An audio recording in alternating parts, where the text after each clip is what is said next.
देखी भैया, हम गायक सुनील सागर रउआ लाइन के बीच में हम एगो गाना मतलब सुनावे के चाहतनी, सुनावे जा रहल बानी।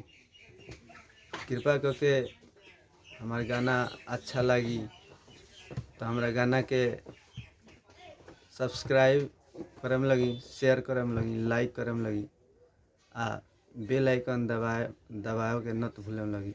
ऐसे कि पहले एगो गाना निकल रहनी तो मैं तनी कम लाइक शेयर सब्सक्राइब होल बा, तो जौन की कुकरा कांड पर के गाना बा। तो आई एगो और हम गाना लिखले बानी, रउआ इनके बीच में सुनावे जा रहल बानी। अच्छा लगी तो ये गाना के हमरा के आशीर्वाद प्यार दुलार देम लगी। कैसे बा गाना हो?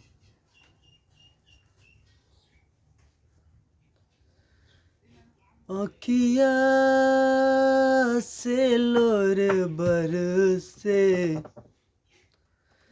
सुखवाला जिंदगी तरसे, अखिया से लोर बरसे सुखवाला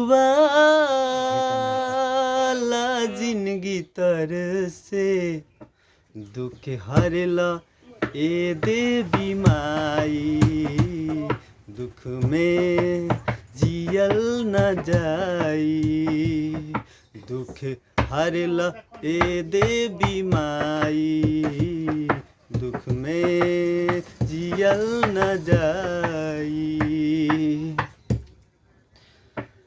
अखिया से लोर बरसे सुखवाला जिंदगी तरसे, अखिया से लोर बरसे सुखवाला जिंदगी तरसे, दुख हरला ए देवी माई, दुख में जियल न जाई, दुख हरला ए देवी माई, दुख में जियल न जाई। और आगे अंतरा में कैसे लिखले बानी? तू ही काली, तू ही चंडी, तू ही हाउ भवानी, तू ही काली, तू ही चंडी, तू ही हाउ भवानी, तोहरे कृपा से माई हो जाना ताटे जगत जननी, हमो तोहरे बानी सहारे, कृपा ऐसन लाई, अखिया से लोर बरसे सुखवाला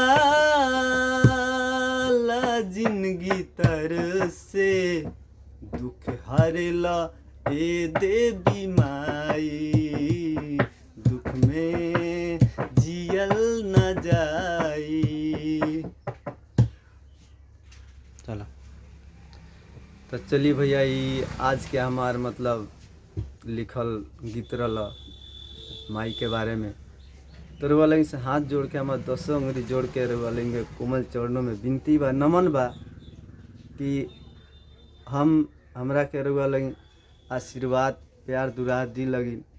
काहे से कि वो गरीब घर के लड़का हम बानी, हम चाहते नहीं कुछ आगे बढ़ के, कुछ गाँव के नाम रोशन करे के, भगवान के भजन कीर्तन भी गाँव के चाहते नहीं। तो कृपया करके अगर हमारी गाना अच्छा लगे तो एकरा के सब्सक्राइब करी लगी, शेयर करी लगी, लाइक करी लगी आ बेल आइकन दबाए के मत भूलाए।